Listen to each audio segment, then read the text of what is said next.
There is a plastic mount that clips into the strut and is secured with 2 zip ties, as indicated by the yellow arrow. This mount holds the brake line, the ABS sensor, and wear sensor. Cut the zip ties and unclip the mount from the strut.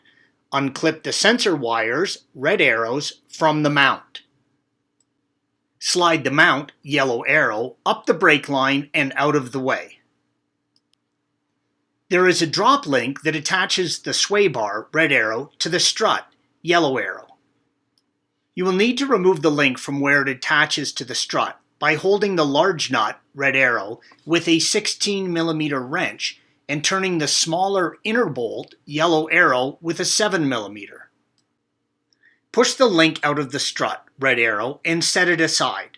I like to reattach the hardware when possible, yellow arrow, to make finding it for reassembly easier. Remove the single large nut, yellow arrow, and bolt from the steering knuckle to strut with a 22mm socket and a 12mm Allen to hold the bolt. There are 2 21mm bolts, yellow arrows, holding the strut to the lower part of the steering knuckle. Remove these, taking care that the steering knuckle does not swing out and hit something once free of the strut. Move to the engine compartment where the strut mounts to the tower. You will need to remove the 22mm nut securing the strut to the tower, yellow arrow. Use a 22mm wrench and hold the nut and insert an 8mm Allen into the top of the strut bolt and turn. Do not worry, the nut just secures the strut to the tower. It is not under pressure from the spring.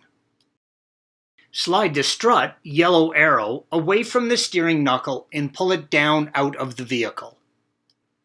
Unless you have the special tool to safely compress the spring to change out the strut, you should take the unit to a shop and have the springs swapped over.